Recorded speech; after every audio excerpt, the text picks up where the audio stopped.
Bon, allez, pas chasser.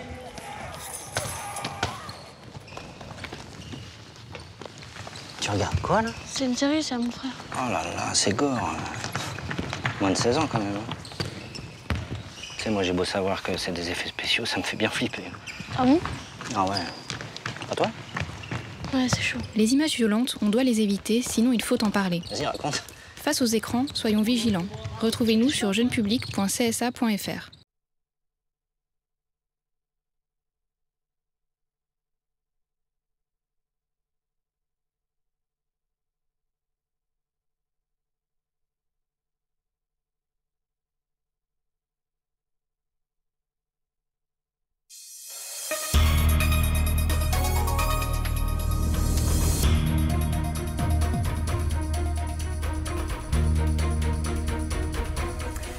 Un Guadeloupéen sur 4 ne sort plus la nuit. C'est ce que révèle la dernière étude de l'INSEE réalisée en 2015. En cause, le sentiment d'insécurité. Ce ressenti est-il justifié? Nous tenterons d'y voir plus clair entre perception et réalité. Et nouveau coup de colère des sapeurs-pompiers de Petit-Bourg. Cette fois, ils ont bloqué le rond-point de Montebello. Leurs conditions de travail sont toujours déplorables. Une mobilisation qui fait suite à l'inauguration de la nouvelle caserne de la ville de Sainte-Anne. Elle est la première de l'archipel à recevoir cette reconnaissance internationale. Une société guadeloupéenne, ITS, Société Info Transit, service a obtenu un label pour exporter dans le monde entier, un gage d'excellence décerné par le service régional des douanes. Et les écoliers de Sainte-Rose ont fait leur premier pas au collège. Des élèves de CM1 et de CM2 ont découvert la vie collégienne dans le cadre du rallye qui a eu lieu aujourd'hui au collège Bois-Rada de Sainte-Rose. Le reportage de Karen Diamin sur cette journée, pas comme les autres, en fin de journal. Bonsoir et bienvenue sur ATV Guadeloupe. Un habitant sur 4 renonce à sortir de chez lui le soir. C'est ce que révèle une étude de l'INSEE réalisée en 2015 par rapport aux faits de violence signalés en 2013 et 2014. Il s'agit évidemment d'une perception. Les personnes qui se sentent en danger n'ont pas obligatoirement été agressées ou cambriolées. Le détail de cette étude avec Linda Kayarsi. Un sentiment d'insécurité renforcé par les nombreux cambriolages et vols avec violence.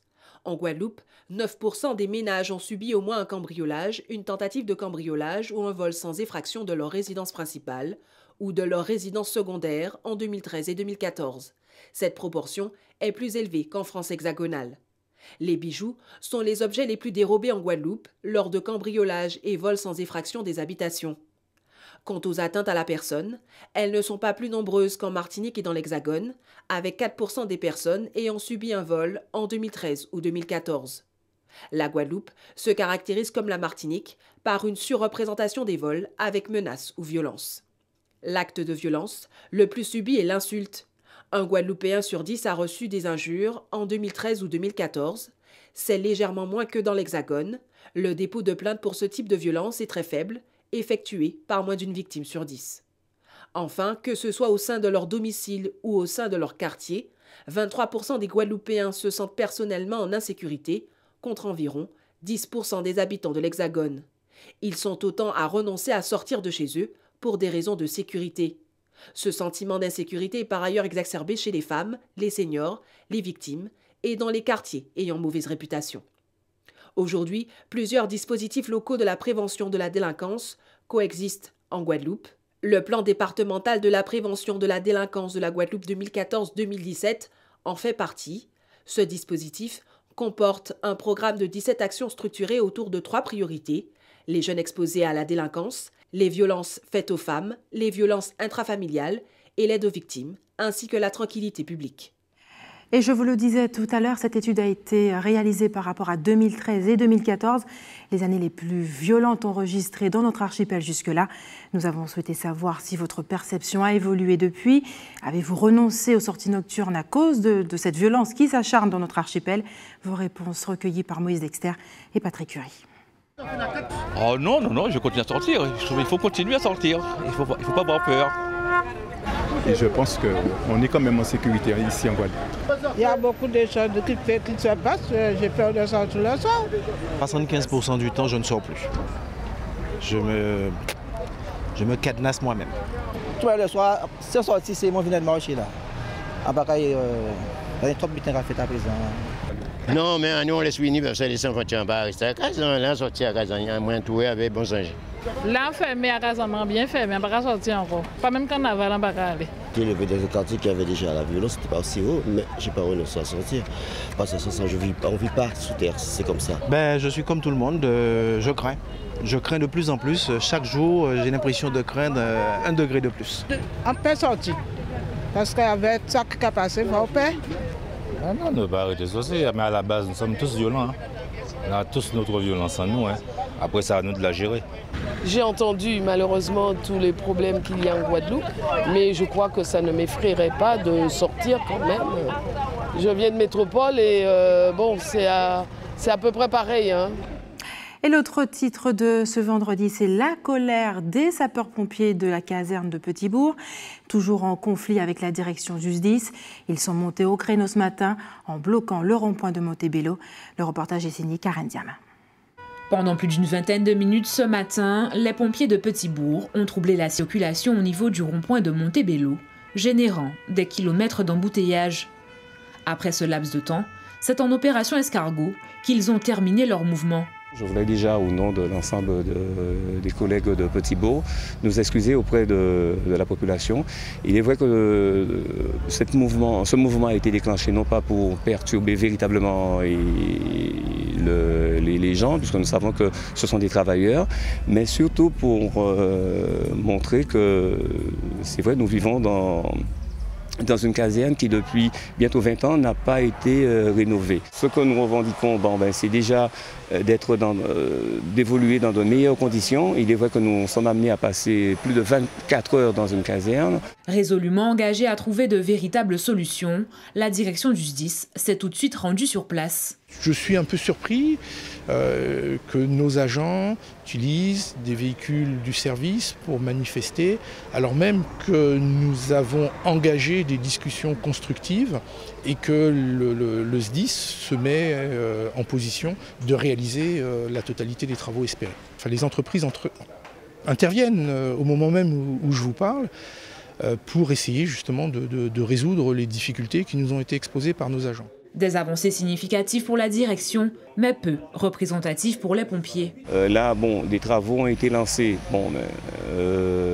à petits pas. On voit que notre direction tente de faire des efforts, mais cela n'est pas encore à la hauteur de nos attentes. Ils ont mis en place des travaux, mais ce qu'on déplore, c'est le manque de considération de notre directeur. Le problème de communication, le problème de vouloir imposer des choses, et ça nous pose problème. Il faut qu'il prennent en compte que nous restons mobilisés et que tant qu'on ne prendra pas en considération les problèmes réels des sapeurs-pompiers, eh bien les pompiers vont manifester et vont faire savoir qu'ils ne sont pas contents. Un nouveau rendez-vous est donc prévu lundi prochain entre les deux parties pour tenter de mettre fin à ce bras de fer. Et au même moment, la nouvelle caserne des sapeurs-pompiers de Sainte-Anne était inaugurée. Il s'agissait d'une urgence pour la commune et les départements, celle d'offrir aux soldats du feu de meilleures conditions de travail. Reportage Isabelle Amand. Des locaux neufs et adaptés pour ces pompiers longtemps restés sans véritable caserne, cette décision de leur attribuer un établissement approprié relevait de l'urgence. C'est une grande satisfaction dans la mesure où aujourd'hui nos sapeurs-pompiers sont dans des conditions convenables pour pouvoir exercer leur mission, ce qui n'était pas le cas. C'est quand même en termes de foncier et en termes de bâtiments 6 fois plus de superficie, contrairement à là où ils étaient installés. En tout cas, nous souhaitons aussi que ce centre devienne un centre de secours. Pour l'instant, c'est un centre de première intervention avec pratiquement 3000 interventions par année. Et donc, c'est une grande satisfaction et c'était une volonté éminemment politique de notre part d'améliorer ces conditions. Ici, chaque espace a son utilité. Rien à voir avec leurs précédents locaux. Des bureaux, une grande salle de détente équipée d'une cuisine et à l'étage, des douches et les dortoirs pour les hommes, mais aussi pour les femmes. Un confort très apprécié. Le confort pour leur permettre, pendant le moment où ils sont effectivement en garde, d'avoir quand même des conditions qui soient acceptables et qui leur permettent donc de pouvoir évoluer et pouvoir mener à bien les missions qui sont les nôtres. Un certain nombre de casernes seront à construire ou à conforter. Ceci rentre dans le schéma d'analyse et de couverture des risques du programme CAP 2020 que le département s'attache à respecter. Dès 2017, nous allons pouvoir commencer les travaux concernant la caserne de Pointe-Noire Ensuite, Jarry, parce qu'il y a des problèmes, je dirais, des problèmes technologiques, hein, donc sur Jarry. Ensuite, Trois-Rivières. Et donc, il y a aussi des travaux de confortement, notamment Petit-Bourg, notamment Bouillante. C'est un travail qui continue. Et donc, petit à petit, lentement, sûrement, nous allons vers notre objectif. 19,7 millions d'euros seront investis par le département et le SDIS entre 2017 et 2019 pour optimiser davantage la sécurité des citoyens. Et la mobilisation continue au collège Maurice Satineau de Bemao. Après avoir obtenu satisfaction concernant le matériel, désormais la communauté scolaire s'attaque à un autre point de désaccord. Celui-ci concerne le transfert des élèves scolarisés à Bemao vers les établissements de Pointe-à-Pitre. Les précisions dans ce reportage avec Isabelle Amo. Après une semaine de mobilisation et plusieurs échanges avec le représentant du rectorat, certains points ont été obtenus. Nous avons obtenu que le poste de CPE soit acté pour la rentrée prochaine. Nous avons obtenu que tous les élèves inscrits dans les CM2 de Bemao soient scolarisés dans les collèges de Bemao. Donc, ce qui nous ramène à notre point d'achoppement sur les effectifs de 6e l'année prochaine. Autre satisfaction, l'ouverture d'une classe supplémentaire de 6e. Ils sont d'accord aussi pour nous ouvrir la 11e classe de 6e. Où nous ne sommes pas d'accord, c'est sur le nombre d'élèves inscrits en 6e. Donc, nous voulons la 11e classe pour les 260 élèves de 6e. Nous avons acté donc ces 3 points-là, donc l'inscription des élèves, la CPE, et donc nous attendons la réponse. Monsieur Aram est reparti au rectorat pour présenter ces doléances-là et nous demandons un relevé de décision qui acte ces 3 points. Les cours reprendront qu'à condition que ces 3 points soient actés. Néanmoins, plusieurs questions restent en suspens, comme la réaffectation des autres élèves qui pourraient être transférés dans les villes de Pointe-à-Pitre ou des Abîmes. Et des parents d'élèves du collège de Front-de-Mer de Pointe-à-Pitre ont débrayé ce matin en soutien à cette mobilisation. Et puis restez sur ATV Guadeloupe dans quelques minutes. La première entreprise guadeloupéenne à obtenir un agrément international des services des douanes pour exporter à l'étranger. Et puis nous verrons les premiers pas de quelques élèves de primaire de la ville de Sainte-Rose au collège Bois-Rada. Mais avant, direction la Guyane, le préfet et l'ensemble des acteurs de la lutte contre la pêche illégale se sont félicités d'avoir obtenu un bilan plutôt positif en 2016. Le pillage de leur mer a reculé. Le point avec Ayodele Germa. L'avancée la plus notable contre la pêche illégale est sans aucun doute la quantité de filets saisis en 2016. 274 km de filets, soit 119 de plus qu'en 2015.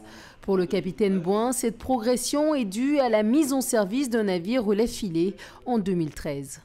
On a quasiment doublé le nombre de kilomètres de filets relevés. Et donc cette embarcation-là travaille très régulièrement, prend jusqu'à 20 km de filets à chaque sortie et contribue à l'excellent bilan qu'on a aujourd'hui. Oui, c'était une nécessité. Oui, ça fait mal aux pêcheurs illégaux parce que vous savez que le mètre de filet de pêche, ça coûte à peu près 100 €. Imaginez, quand on en ramasse 10 km, ça leur fait très mal. Notez également une légère augmentation du nombre d'illégaux à raisonner en 2016. 78, soit 11 de plus qu'en 2015. 39 navires déroutés et 110 cargaisons détruites. L'année 2017, elle, sera marquée par la mise en service de 2 patrouilleurs légers flambant neufs. Le premier est arrivé de l'Hexagone le 15 décembre dernier. Le second est attendu au mois de juillet. Ce sont des patrouilleurs qui ont des capacités opérationnelles bien plus modernes que celles des patrouilleurs actuels et qui permettront d'améliorer notre action. On est arrivé à un système de répression de la pêche illégale à maturité, avec des techniques d'intervention, des capacités de récupération des filets et une action judiciaire résolue qui nous permet d'être plutôt en forte progression par rapport aux années précédentes. 36 affaires de pêche illégale ont été présentées au juge en comparution immédiate en 2016. Les responsables risquent entre 6 et 8 ans d'emprisonnement. Seul regret des autorités, le manque de coopération des pays frontaliers dans la lutte contre la pêche illégale. Et voici une idée qui pourrait rythmer votre week-end. La ville de Pointe-à-Pitre organise en ce moment, et ce jusqu'à dimanche, les journées du patrimoine pointois. Ghislaine Nanga, bonsoir. Bonsoir. Merci d'avoir accepté notre invitation. Vous êtes la directrice des affaires culturelles de la ville de Pointe-à-Pitre. Avant de rentrer dans le détail de cette programmation, j'aimerais aborder avec vous la thématique.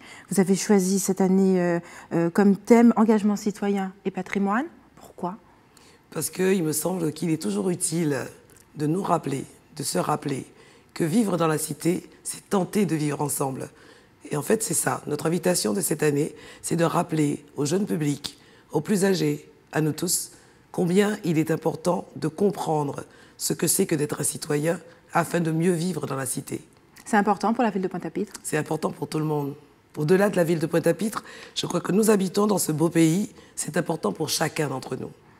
On va l'aborder maintenant, cette programmation. Quels seront les temps forts? Parce que ça a déjà commencé, les journées ont déjà commencé depuis jeudi, mais s'achèveront ce dimanche. Quels seront les temps forts, les moments à ne pas rater? Alors les moments à ne pas rater, d'abord ce soir, 2 conférences au pavillon de la ville. La première, elle traite des poilus guadeloupéens, de la jeunesse guadeloupéenne dans la débâcle de 14-18. Et la seconde, elle va traiter du premier maire d'ascendance indienne qu'a eu la Guadeloupe, M. Sylvie Rassin, je ne me rappelle pas de son prénom. Les 2 conférences sont données par M. Harry Broussillon, qui est sociologue, et c'est ce soir au pavillon de la ville. Demain, des expositions, on en a plusieurs. 2 au pavillon de la ville, une exposition sur la citoyenneté, qui nous a été prêtée par l'Office national des anciens combattants et des victimes de guerre. Une autre qui s'appelle Nevilly en Argonne, filleule de la Guadeloupe. C'est une région de France qui a établi un partenariat avec la Guadeloupe après les événements de 14-18. Nous avons aussi les 30 ans de Saint-Jean-de-Perse, du musée Saint-Jean-de-Perse, et donc une rencontre, cette étape de la vie de Saint-Jean-de-Perse, de Alexis Léger, et du fait qu'il ait perdu sa citoyenneté sous le régime de Vichy. Donc c'est important, ça aussi. Et puis dimanche, un grand moment pour les résidents de la sortie sud-est de la ville. Ça s'appelle Macte en carénage. Ils pourront aller visiter gratuitement l'exposition Écho imprévu et échanger avec les personnes présentes sur leurs sentiments, leurs impressions. Il faut rappeler que cette manifestation en est à sa 17e édition. La ville de Pointe-à-Pitre souffre depuis quelques années d'une mauvaise image, l'insalubrité, la délinquance. Est-ce que la culture en fait également les frais? Non. La culture, pour moi, c'est un levier extrêmement important. C'est le seul moment qui puisse nous permettre de recouvrer une certaine liberté. Une liberté de penser d'abord, et une liberté d'être ensuite. La nature a horreur du vide. Alors c'est vrai qu'on se plaint de tous les maux. On a souvent tendance à voir le verre à moitié vide plutôt qu'à moitié plein. Mais moi je considère que si chacun d'entre nous mettait en exergue ses talents, ses dons, et puis sa positivité, on vivrait mieux. Donc la culture, à mon avis, c'est peut-être la voie que nous allons explorer tous ensemble, en tout cas cette année, c'est mon projet, pour que est-ce que c'est plus difficile pour les acteurs de la culture à Pointe-à-Pitre de faire vivre justement ce domaine? Non, moi je pense que la difficulté, elle est générale et elle est toujours en réponse à des attentes précises. Nous avons tendance à attendre que les autres nous mettent un peu sur la voie, nous donnent une aide, nous accompagnent, mais d'abord faisons le travail. Ghislaine Nanga, vous avez prévu justement une manifestation, une petite animation pour les personnes du quartier du Sud-Est, je crois, à Pointe-à-Pitre. Ouais. Est-ce que les Pointois sont friands de ce genre d'animation culturelle? Absolument, absolument. Alors nous fonctionnons, si vous voulez, avec certaines règles. Nous avons préparé des réservations, d'accord, avec les associations du quartier et avec des personnes qui sont en charge des résidents du quartier. Et les choses se sont établies tout à fait naturellement. Et dimanche, donc, les gens viendront en temps et en heure profiter de la visite. Est-ce que vous pensez généralement aux jeunes ou est-ce que vous ciblez les jeunes Pointois? Aujourd'hui, c'était la journée des scolaires. Ils étaient tous sur la place de la Victoire à apprendre à être des citoyens de la route. C'est un grand besoin quand on voit l'hécatombe que nous connaissons depuis quelques années. Et puis aussi à se respecter les uns les autres. Si on commence par là, je pense qu'on a de belles chances de réussite. Moi, je suis résolument optimiste. Merci Ghislaine Nanga d'avoir accepté de répondre à nos questions ce soir et pour votre optimisme, on en a besoin. On change de sujet maintenant. J'apprends d'économie, une société guadeloupéenne, ITS, vient d'obtenir un label international décerné par les services de l'OADON. Elle est la première à obtenir ce passeport international. On regarde le reportage de Nathalie Dinan, Moïse Dexter et Patrick Curie. Un choix gage de sérieux pour cette société de transport ITS. Filiale de SIFA, elle a obtenu la certification OEA, autrement dit le statut d'opérateur économique agréé. Un label douanier qui lui permet d'instaurer une relation de confiance avec les douanes, mais aussi de faciliter les échanges commerciaux avec des pays signataires d'accords internationaux reconnaissant le statut. Une grande première pour notre territoire. Pour nous, c'est une certification, une reconnaissance pour la douane, puisque c'est le plus beau label que la douane peut offrir aujourd'hui, puisque c'est un label qui est international, qui est offert par l'OMD, l'Organisation mondiale de la douane. Et pour nous, aujourd'hui, on se positionne comme un acteur, un opérateur, puisque c'est opérateur économique agréé, comme un opérateur fiable pour les douanes, et donc apporter une sorte d'excellence dans les conditions toujours. Nous sommes prestataires de services et nous voulons apporter à nos clients un gage d'excellence. Et donc nous recherchons pertinemment des opportunités de labellisation. Donc ce n'est pas une course à la labellisation, mais en tout cas celui-ci nous paraissait important dans nos bonnes relations avec la douane et avec nos clients. Cette certification délivrée par le service des douanes passe par un audit basé sur l'organisation interne de l'entreprise et les processus utilisés. Dans le meilleur des cas, il faut attendre près de 9 à 12 mois de préparation, mais à la clé, l'entreprise bénéficie d'un allègement des contrôles douaniers et de la procédure de dédouanement. Dans la vie d'une entreprise comme ITS, quand elle commence à passer des marchés, ses partenaires internationaux lui demandent très souvent maintenant, mais est-ce que vous êtes OEA ? Et c'est vraiment une porte ouverte pour mieux commercer. Alors moi je suis très heureux de voir qu'une entreprise guadeloupéenne a ce statut d'OEA en propre, c'est la première, en full, donc sûreté et sécurité plus le volet douanier. Ça va lui permettre de se développer et vraiment d'être reconnu au plan international. Alors pour l'économie, pour notre économie de l'archipel, c'est très important que dans la Caraïbe on ait ces démarches-là, cette ambition entrepreneuriale à se projeter vers le commerce. C'est un nouveau départ pour l'entreprise ITS, déjà classée ISO et HQE. Et il n'est pas toujours évident d'intégrer le collège lorsque l'on n'a que 12 ans. Pour aider les écoliers à mieux appréhender cette étape clé, il existe un programme nommé Cycle 3. Karen Diama a suivi des élèves de CM1 et des CM2 qui ont profité du rallye organisé au collège de Boisrada à Sainte-Rose pour faire leur premier pas dans l'établissement. Au collège de Sainte-Rose, l'intégration des futurs élèves de 6e se différencie par son originalité. Ce cross s'inscrit dans le projet d'établissement et dans le cadre de la liaison école-collège, dans le cadre aussi du réseau éducation prioritaire dans lequel font partie ces écoles justement. Et donc c'est pour ça qu'on a invité à ce cross une cinquantaine d'élèves de CM2 qui sont venus s'associer aux 125 élèves de 5e qui ont participé au cross. Parmi ces élèves, Isis, en classe de 5e, a particulièrement apprécié de faire découvrir son établissement. C'est important, comme ça, ils vont pouvoir déjà connaître les élèves, connaître l'école. Et je pense que ce cross a permis aux élèves déjà de faire de l'activité physique et de connaître soit des 5e ou des autres personnes. Comme ça, quand ils viendront dans cette école, ils auront déjà les bases. Pour Danric, actuellement en classe de CM1, participer à ce cross représentait bien plus qu'une simple activité physique. J'ai découvert les personnes du collège, je connais la salle du collège, le stade, et je suis content. Ça permet qu'ils se rassurent, de se présenter, de rencontrer les enseignants, de rencontrer le principal, d'avoir des échanges aussi avec leurs futurs camarades des niveaux supérieurs. Mais c'est sûr que c'est un grand rôle d'intégration des élèves de CM2 dans le collège. À l'issue de cette matinée, les élèves du primaire sont repartis un peu plus sereins quant à leur prochaine rentrée au collège.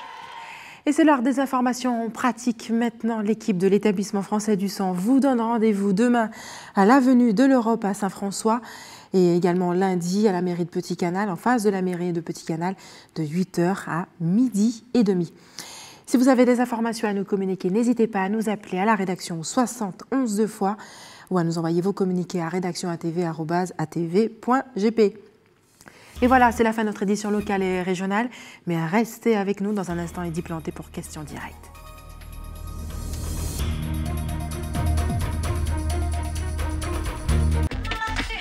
On va peut-être changer, non? Moins de 10, c'est pas vraiment de votre âge.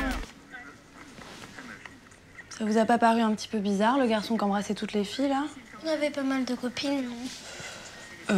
Ouais, tu te laisserais, toi, attraper par les cheveux comme il faisait? Bah non, jamais de la vie. Je sais pas, tous les garçons qui applaudissent autour, c'est franchement... Les images choquantes, on doit les éviter, sinon il faut en parler. Pourquoi Face aux écrans, soyons vigilants. Retrouvez-nous sur jeunepublic.csa.fr.